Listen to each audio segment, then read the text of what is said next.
Today's episode of Ham Radio 2.0 is brought to you by Arden, the Amateur Radio Emergency Data Network. The Amateur Radio Emergency Data Network is an open-source project that brings emergency communications into the 21st century. With easily available commercial equipment, you can build a low-cost, high-speed network. Visit the Arden website at www.arden.org for more information. Arden branded equipment labels, embroidered patches, and apparel are available on the website by clicking on the Shop menu button. Ham Radio 2.0, episode 118. Good afternoon. Welcome to my show. My name's Jason. I'm KC5HWB. Happy Thanksgiving to everyone. This episode is airing 2 weeks before Thanksgiving, I guess. So happy Veterans Day. We just finished Veterans Day weekend. A special note of thank you to all our veterans and military personnel, both active and past. Thank you for your service to this country. This episode is going to air on Monday. I guess it's going to be like the 12th or whatever that Monday is. No, the 13th. 12th is Sunday. So, and this one's going to be the long-awaited HD-1 radio right here. Boom. This is the box for it. I already opened it, obviously. Right there. So, the HD-1 is another dual-band DMR HT that is made by, I don't know how to say this exactly, Ailuance? Ailuance? I don't know. It's the same company as Redivus. Same company, Redivus. This Redivus RT82 that I reviewed on my last episode, 117, is made by the same company, but it's not the same radio, but they are awfully close in size. When I first saw the HD-1, it was back when it was before the MD 2017 came out. It was before we had any dual-band DMR HTs. And I saw that radio, and of course it was just a mock-up of like a video or a Photoshop mock-up or a video CAD mock-up or whatever it's called, where you just kind of like create it in computer-aided design and put it out there. And anyway, it looked like it had a huge screen to it, and it doesn't. And what I mean by that is it's the same size screen as the 2017, which is really the same size screen as the MD380. The body is larger than the MD380, but the body on the HD-1 and the MD 2017 and the RT82 here is the same radio as an MD 2017 with a few very minor differences, as I discussed in my last video. The HD-1 here is basically the same size. The antenna's a little bit taller. You can't see it. It's off camera right now. But let's see. Put it down here like that. The antenna's a bit taller right there. The reception on it seems to be a little bit better because of the higher gain antenna. But the coolest thing about this that I found so far is it basically, Ty Weaver, KG5 RKI, he's like, yeah, I programmed up my HD-1, never plugged it into a computer. So you can do it all from the front panel, which you can do that from this radio also. It's kind of cumbersome. After you've used a Connect System CS580 to front panel program a DMR radio, doing anything else is really kind of a pain. The Ty tools that Ty Weaver, KG5 RKI, has released for this radio, he just came out with the GPS version like yesterday, and I've downloaded it. I haven't loaded it into my radio yet. I'm going to do that this week. This is the version. This is the non-GPS version, which I will be giving away probably next week. The episode next week that airs before Thanksgiving Day, I will announce the winner of this radio. If you missed episode 117, I'm asking for you to go onto my website, livefromthehamshack.tv, and type in the comments on episode 117 about why I should give you this radio. And then I'm just going to pick someone to give it to. Just ship it to you. Hopefully you're in the United States. If you're internationally, I'm not opposed to shipping that. It just costs more, so we can work something out. So we'll see there. But the winner of that Bridgecom radio was in the USA. And most of my watchers are in the USA, judging from the comments that I see on both YouTube and my website at livefromthehamshack.tv. Most of the commenters are in the USA. And going by YouTube statistics, most of you are in the U.S. also. But I do appreciate those of you from Canada and from South America and from overseas, from the EU, that watch my show. Thank you. I really appreciate you guys watching my show as well. One of these days, I'm going to brush up on my Spanish and learn some better Spanish, and I might do a Spanish episode. That'd be cool. So, the HD-1 is a, let's see, is a dual band, and I'm going to show you what the screen looks like here in a minute. It has a 3200 milliamp hour battery, while the, I don't remember what this is. I don't think it's that big, though. This one is a 2200 milliamp hour battery.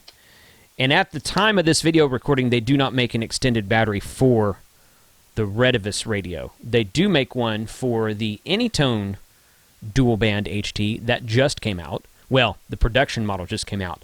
I did an episode several episodes back where I did the introduction to the test model, and I really like that radio. They made several updates to it and have released the production model of that radio, and I've got a bunch of them in the house right there. So,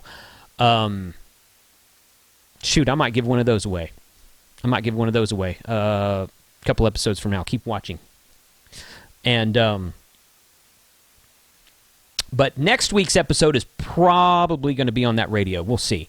I might do some kind of special Thanksgiving episode, just announce the winner of this RT82 and talk about some other stuff. I haven't decided yet. But so if it's not next week, it will probably be the week after. I've got 2 or 3 episodes kind of in the queue, in the pipe, as it were. I'm going to be doing some interviews with Ty Weaver, KG5 RKI. I'm going to be doing some interviews with Flex Radio. That's going to be really cool. I'm going to be doing some interviews with some of the Brandmeister DMR admin guys, the administrators of the Brandmeister network. I've reached out to them, been trading some emails with some of those folks, and I'm trying to get them to come on the show to talk about whatever, Brandmeister DMR, obviously, where they see it going, how they're running their system. Brandmeister used to be, I have mixed emotions about Brandmeister. Some people will comment on my videos and say, well, we know you hate Brandmeister. I don't hate Brandmeister. I use it all the time. Most of our repeaters in Texas are on DMR Mark, and a lot of them have access to Brandmeister talk groups, but they're not Brandmeister repeaters because they're not connected to a Brandmeister master server. I actually like Brandmeister. They got a lot of really cool features and some cool stuff you can do with the network that you can't do with other networks. And some people say it's an experimental network. My nose itches. Some people say it's an experimental network, and I've heard people argue against that. Well, I mean, it's an experimental network in the realm of you can hook any repeater you want to it and do any kind of testing you want to on it. So I don't think of experimental as a bad word. I don't think of it as a 4-letter word. I just think of it as kind of like more of a test bed. But it's got some solid, there's a lot of Motorola, I say a lot, there's some Motorola repeaters on the Brandmeister network that are connected to a master server on the Brandmeister network. But you can connect Hytera repeaters. I think there's a couple of the Chinese guys who now have IP Site Connect that you can connect to Brandmeister also. I think. I'm not 100% sure on that. I know that a couple of the Chinese guys have told me they're coming out with an IP Site Connect capable DMR repeater. I don't know of anyone who's actually tried to connect them to the Brandmeister network. But you can connect an analog repeater and run an MMDVM host on a Raspberry Pi and connect that. You can just get a regular mobile radio, connect it to a Raspberry Pi running MMDVM host, and connect that to Brandmeister as a repeater. So it's got a lot more experimental. That's not a bad word. It's a lot more open. It's a lot more, it's easier to access, I'll put it that way. So I've been wanting to talk to those guys for a while, and there's a lot of Brandmeister activity here in Texas from people who are in Texas using hotspots. There's hardly any Brandmeister repeaters in Texas. I know of like 3 or 4, and all of them are basically backyard repeaters. I have a backyard repeater sitting right over there that's on the DMR Mark network, so there's nothing wrong with a backyard repeater, but I don't know of any of them that are up very high. There might be a couple out there that are up kind of high. DMRtexas.net is where we keep all of our information for the entire state of Texas about DMR. Doesn't matter what network you're on. We try to get all the repeaters up there. I still need to finish Midland, Odessa. A buddy of mine, Chris Cotter, KD5HIY, DMRtexas.net, he owns that website. He owns the URL. He put all that up. A lot of the information he got from me, and we've worked together to kind of build it and update it and get going and whatnot. We're looking for people in Texas who are willing to write blog post articles. If you go to the DMRtexas.net, you'll see the last 2 or 3 articles are from users, not from me, not from Chris, but from amateur radio operators in Texas using DMR. So if you're interested in something like that, reach out. There's an email address link on that website. We share code plugs on that website for various radios.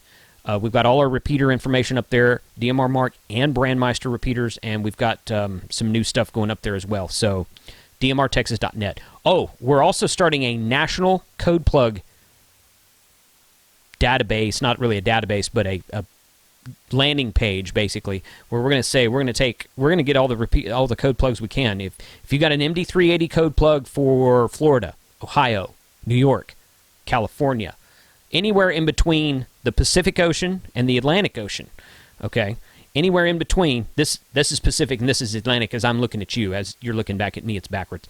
But from California to New England, down to Florida, up to Seattle, all the way down to Texas, all the way up to North Dakota. If you have a code plug for any area, Alaska and Hawaii also, Jesse, WH6AV. Gosh, I can't remember your call sign now, Jesse, but you know who I'm talking about. Jesse, I'm talking to you too, buddy. Hawaii code plugs, Alaskan code plugs, anything. Even you folks up in Canada, if y'all have a code plug for the MD380, the 2017 Motorola, if you have any Motorola code plugs, Connect Systems code plugs, anything like that, send them to us. We'll publish them on DMRtexas.net under the National Code Plug page with a credit to you under your call sign. If you have your own website, we'll link that back to you as well.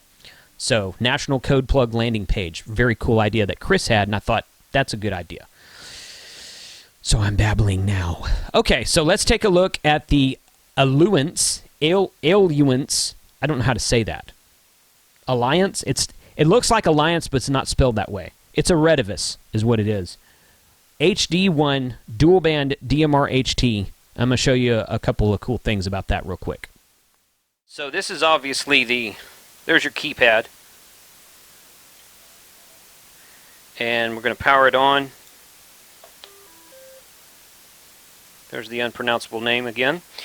Now, you see the top band is DMR and the bottom band is FM. First of all, I'm going to have to change this backlight because I don't think it's on long enough. Well, it's staying on now. When it came with out of the box, it was like 5 seconds. Turn off. See, there it just turned off there. So I can go in here and I can say main setting.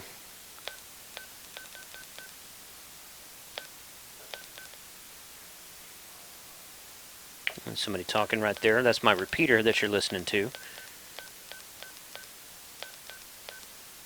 Yeah, Larry, I'm going to get up into a better little let me get it. Light. Backlight. 20 seconds. Continuous. So I'm going to turn it on for that. That'll kill your battery, obviously. Now, okay, the top band. Here's the cool thing about the HD-1 that I've not seen any other DMR radios do. This has an actual VFO. So if I know where I'm at by using the RFinder device, the RFinder app, pushing the RFinder app, you can use Repeater Book 2. That's my portable repeater that's sitting in the house. And I can tune in to another repeater. There's another repeater that's semi-close to here on that frequency. And there's a repeater in Denton is on this frequency. So, I can, and then of course I can save those into memory.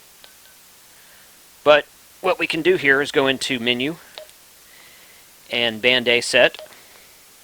And you can set the step. Of course I'm at 12.5K right now. And I can, somebody's going to ask this, so it'll go to 2.5K. Somebody always asks that. Fine. Power. Low, middle, high. voice operation. Digital channel can't set wide narrow, obviously, so it's defaulted to narrowband, as it should be. Timeout timer, 180 seconds, it's 3 minutes. That's your transmit, receive, and continuous CTCSS, which you can't do that in digital, so it gives that error. But it has that option in there because it'll do analog channels also. Channel name. I'm in frequency mode, so I can't set the channel name right now. Shift up. I can do a positive and minus shift. I can do I'm on 440, so I'm doing 5 megahertz shift. Color code, I can set whatever I want to here. My repeater's on color code 9. Oops, went one too far.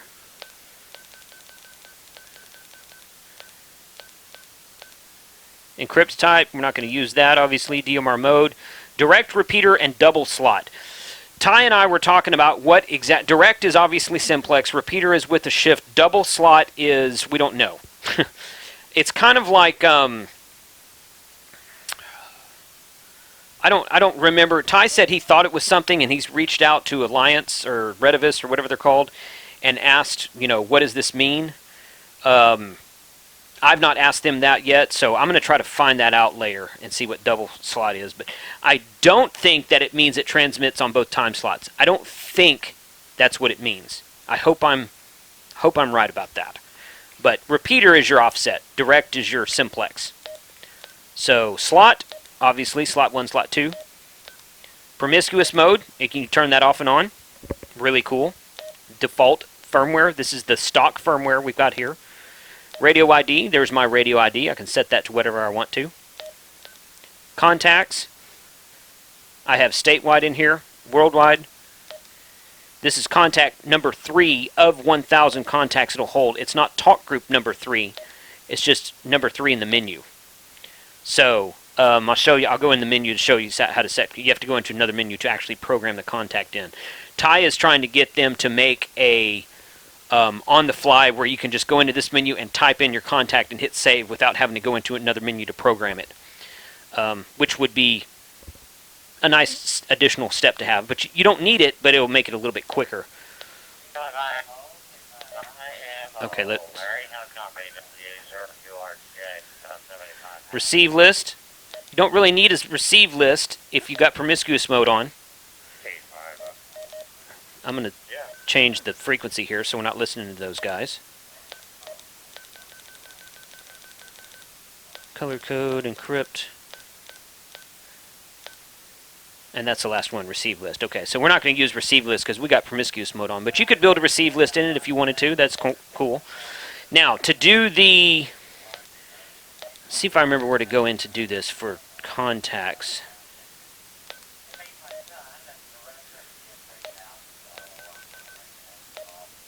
Edit.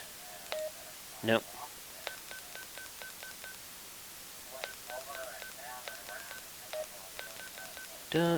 Contacts right there. Okay, so we go into contacts. Go in there. This is 1 of 1,000. It does not mean contact ID. So I've got this as set as worldwide right now. So I can go... let's see, I think I changed the knob turned the knob on the top. That's contact number 2 of 1,000. Contact 3 of 1,000. So I can go in here and set, let's set Arkansas.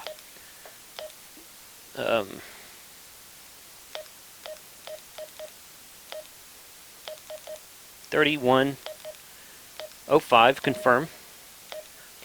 Group, it's a group call, not an individual call. Name, I'm going to say AR.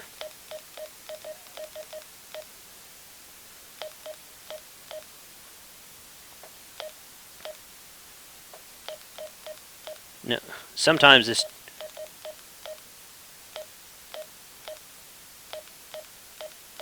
it's not exact.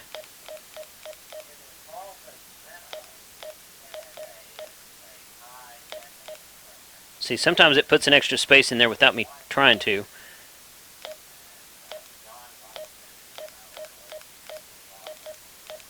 Dadgummit.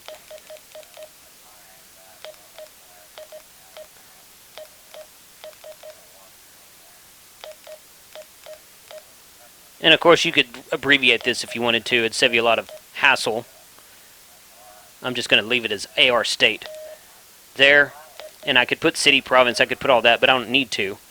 And then I can go back here. And then I could go in to say I've got a repeater on this frequency here. I go in here and say contact. Boom. And change it to Arkansas statewide. Save. And then I can go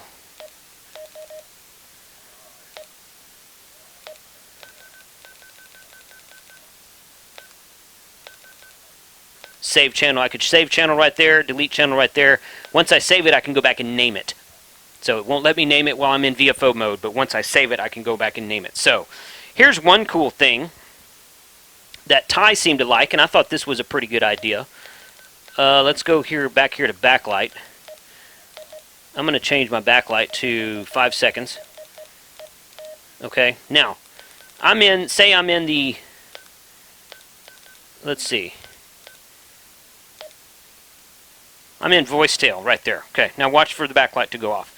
Now, a lot of radios, once you do that, the backlight goes off, it resets, and it puts you back to the main screen. This one,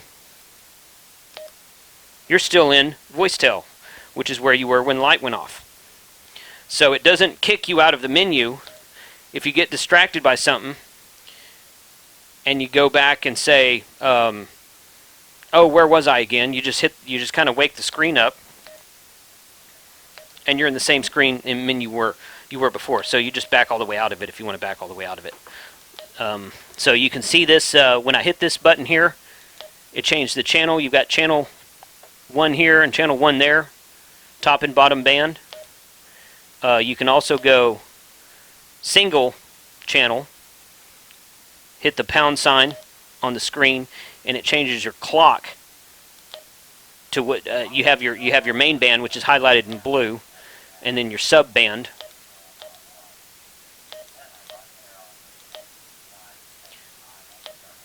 And the star button, which is right there, changes between top and bottom.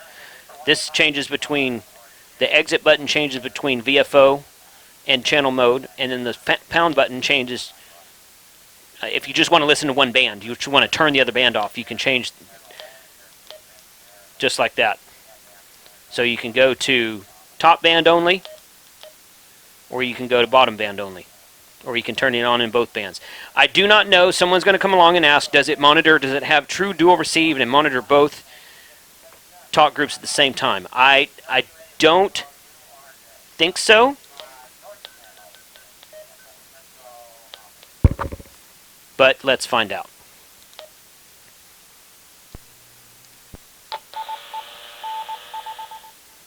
Okay, that's the bottom band, which is an analog repeater close to me.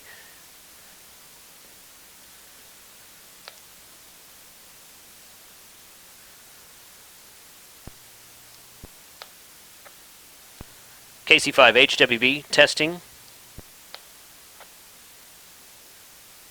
And now the guys decided to stop talking on on DMR. So they were talking up there on the repeater a minute ago, but they're gone now. So I don't think, from what I have tested, it does not monitor. It has dual watch, so it'll monitor each band.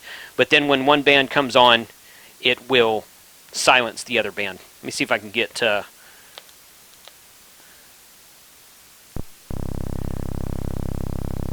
I'm on Arkansas. That's why. Yeah, let me switch back here.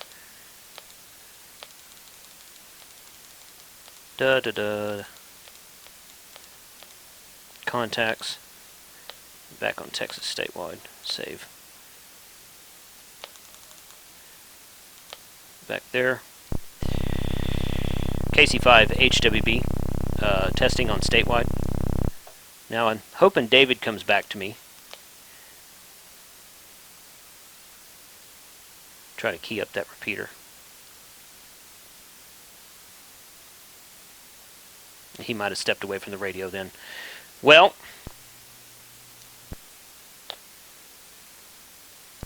KC5 HWB testing. It's one of those fusion repeaters, got a really short squelch tail, so I can't really get into it. I was testing this the other day, and I couldn't find two busy channels at the same time. One DMR and one not DMR anyway. There's a bunch of DMR traffic, but there was no traffic on the analog systems around here, so I don't think that it works, but I can't swear to that.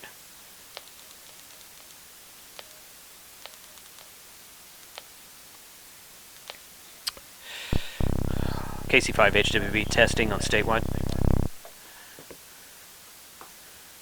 And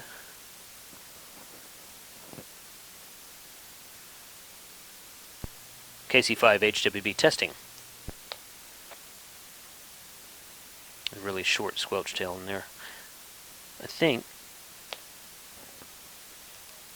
it's got a FM stereo on it, like that, like I ever would use that. Oh, there's a scan button. Of course, you can program those buttons to do whatever you want to. So I will have to do some research on that. I have to do some more testing on that and see if I can actually get some activity on both channels at the same time. I've had very little chance to play with this thing other than figuring out how to program it, which is what I just showed you. That's what I've spent all my time on. I haven't really tested Dual Watch to its full extent yet. I will try to get that information and post it on the website when I post the episode. Okay, so that is a short and easy look at the new Ailuance Redivus, however the flip you want to say that, HD-1. I was...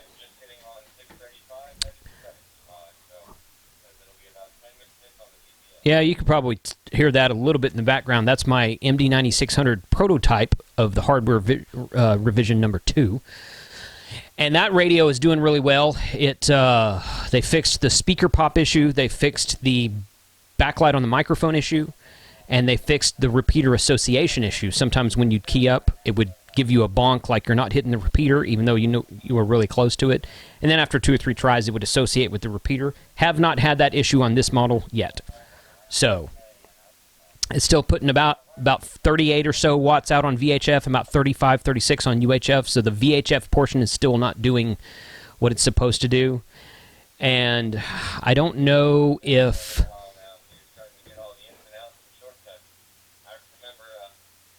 I'll turn it down a little bit. I don't know if the VHF DMR... Some people have reported an issue with VHF DMR being garbled. Some people report it's always garbled. Some people report it's garbled unless it's on high power. I think it's high power. You put it on low power, mid 1, mid 2, it's garbled. You put it on high power, it works. I haven't tested that yet. We don't have any VHF DMR repeaters in my area. I am going to do a simplex test and see what it sounds like, but I haven't done that yet. So, but that's moving along at least. So thanks for watching, guys. Appreciate the time and the comments. Not real sure yet where this radio is going to be sold as of yet. I might have them available on GrapevineAmateurRadio.com. I'm sure by two-way radios you can get it there. You might be able to get it at... I'm not sure. Not sure who else. I'm sure by two-way radios will have it. Not sure who else besides that. But keep watching. I have sent them out a request to ask them, you know, what I don't even know what the price point is. I don't know what they're going to be selling them for. I don't know what they're going to retail for. I have no idea at this point in time. They sent me this radio along with the RT90 radio, which is their mobile version. And I don't know. I haven't unboxed it yet, but I don't know if I want to unbox it and test it and see if it has the speaker pop and the microphone backlight and all the other problems that the 2017, some of the 2017s had. You know, I get a lot of customers that have come back to me and says, my 2017 works fine. So, you know, a couple of guys have returned 2017 to me and they said, well, I'm just having the same problems as everyone else. And I'm like, well, what does that mean? You know, tell me what your problems are, because not everyone is having those problems. There are a lot of problems out there, don't get me wrong. But I know 2 or 3 of my customers that have said, well, probably half a dozen or so customers that have said, I like the 2017. I have 2 of them. They're working great. You know, I don't have a speaker pop. The microphone backlight does exist. Some people have the speaker pop and it's not as loud as others. Other people say they don't have the speaker pop at all. My prototype model that I got a month before the radio was ever released into production does not have the speaker pop at all. It's never had the speaker pop. I had it running in the shack for a couple of weeks before the radio ever released, in production status, and I never noticed that speaker pop. The first video I did here on this YouTube series, the radio didn't have the speaker pop.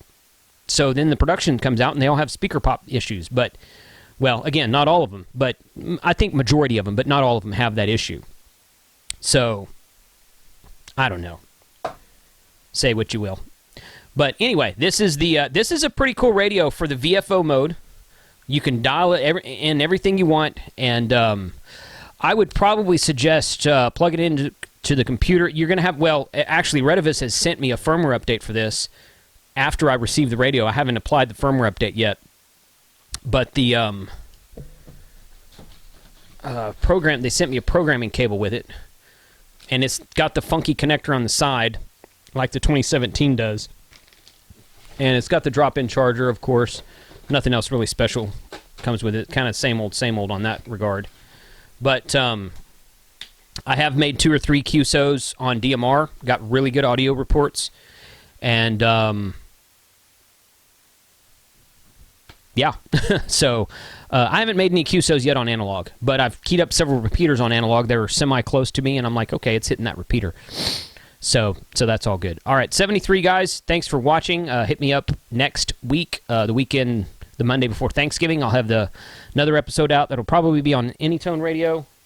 It'll either be on the Anytone Radio or it'll be just a Happy Thanksgiving episode, and I'll announce the winner of this non-GPS version RT82 from the episode 117 that was last week's episode. Actually, it was 2 weeks ago.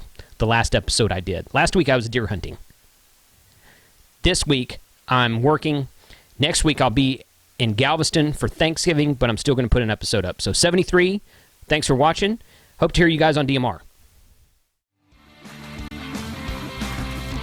This has been Ham Radio 2.0, a YouTube production by KC5HWB.